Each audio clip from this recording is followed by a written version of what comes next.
칙곡의 역사 추적. 오늘의 역사 추적은 위서 논란이 있는 역사서 환단고기에 대해 함께 알아보겠습니다. 환단고기라는 명칭은 환웅과 단군에 대한 고대 기록이라는 뜻으로 고조선 이전에 태고의 왕조들이 존재했다고 주장하며 고려 말까지 엄청나게 오래된 기간을 서술하고 있다. 환단고기는 법례에 의하면 평안북도 선천 출신의 개연수가 1911년에 삼성기, 단군세기, 북부여기, 태백일사 등 각기 다른 4권의 책을 하나로 묶은 다음 2기의 감수를 받고 묘양산 당구람에서 필사한 뒤 인쇄했다고 한다. 그런데 편저자인 개연수는 만주에서 독립운동을 하다가 1920년에 사망한 것으로 전해지고 있다.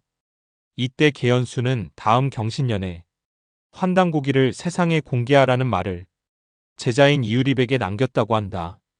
그래서인지 환단고기는 1979년 수십부가 영인된 뒤 1982년 일본인 가시마가 이력하고 원문을 게재한 것이 계기가 되어 세간에 본격적으로 소개되기 시작하였다. 4권의 기존 책을 하나로 묶어 탄생시켰다는 환단고기는 다음과 같은 내용과 체제를 지니고 있다. 삼성기는 본디 안암로가 지은 것과 원동중이 지은 2 종류가 있었다고 한다. 이 중 개연수 집안에 소장되어 있던 안암로 저작의 삼성기를 상편으로 태천의 진사백관목으로부터 얻은 원동중의 삼성기를 하편으로 하여 삼성기전을 구성하였다고 한다. 1457년 세조가 팔도관찰사에 수합령을 내렸던 책들 가운데 그 이름이 등장한 바 있는 삼성기는 한국민족의 기원부터 시작하여 단군 조선의 건국과 그 역사를 서술하고 있다. 삼성은 환인, 환웅, 단군을 가리킨다. 단군세기는 고려 말에 수문화 시중을 지낸 이함이 1363년 관직에서 은퇴하여 저술했다고 한다. 이 책도 개연수가 백관목으로부터 얻었다고 하는데 47대 1096년에 걸친 단군 조선의 편년사가 펼쳐져 있다.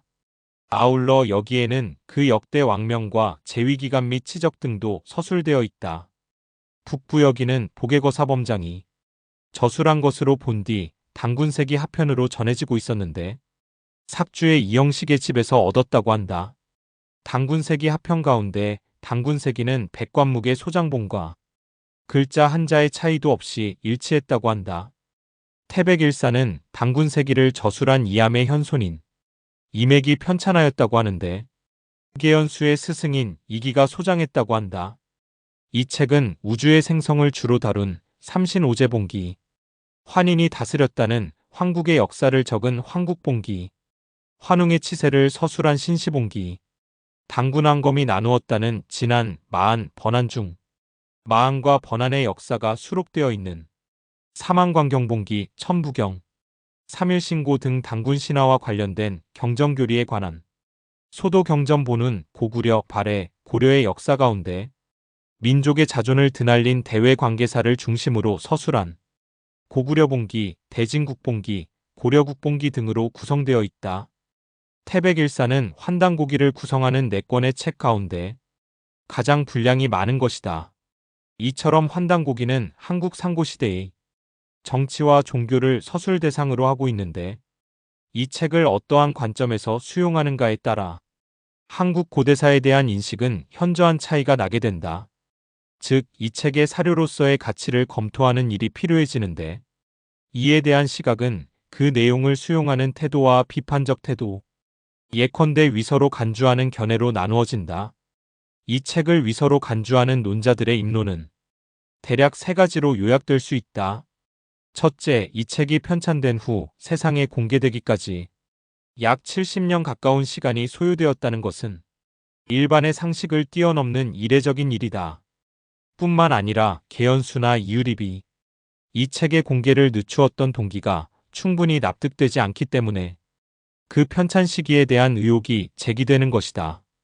둘째, 이 책은 내용상 관직명, 인명, 지명, 용어 등에 있어 시간적 비약이 지나치게 심하다. 가령 고구려의 교육기관인 경당이나 그 관직인 욕살 등이 단군 조선 때에도 그대로 등장하고 있거니와 문화, 원시국가 등을 비롯한 근대적 용어도 사용되고 있다.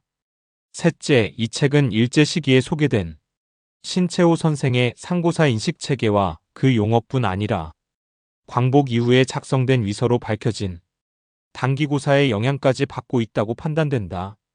따라서 이 책을 위서로 간주하는 논자들은 환단고기의 초고는 빨라야 1949년 이후에 성립되었을 것이며 그 뒤 그 소장자인 이유립이 이를 수정, 보충하여 1979년 세상에 내놓은 것으로 추정하고 있다. 또한 민족 종교인 대종교와의 연관성이 있는데 개연수가 1916년 묘양산 석벽에서 천부경을 발견했다며 그 내용을 민족 종교인 대종교로 보냈다. 대종교는 지금도 그 내용의 일부인 천부경, 삼일신고 등을 교회 경전으로 삼고 있다. 그리고 이것들은 환단고기의 한 부분을 차지하고 있다. 1986년에 환단고기를 일본에서 국내에 역수입한 임승국이 환희는 우리말 하느님을 한문으로 음차한 것이고 따라서 환희란 하늘의 준말인 한이다라고 주석을 단 이래 이 문헌의 이름을 한단고기라고 읽는 경향이 생겨났다. 하지만 결론부터 말하자면 이러한 임승국의 주장은 그 어떠한 학문적 근거도 없는 경강부회이다. 오히려 고대 한민족 관련 한자 표기가 사실 순우리말의 음차라는 사례가 수없이 발견됨에도 이 환희, 한이라는 환단고기발 주장 때문에 환인의 하느님 음차설의 오명을 쓰게 됐다. 한국어의 한이 하늘의 준말이 아니라는 점도 문제로 지적된다. 한국어에서 한은 넓다 또는 크다는 뜻에 주로 사용된다. 마지막으로 대종교의 총정교를 지냈던 소설단의 주인공 봉우 권태훈옹은 제자분들의 환단고기 관련 질문에 대해 상고시대에는 그렇게 자세히 역사를 기록할 만한 문자가 없었고 매듭을 이용한 결승문자 정도가 존재했다고 하며 그런 자세한 고대의 기록이 있는 역사서는 후대 사람들에 의해 지어진 위서다라고 전하셨다.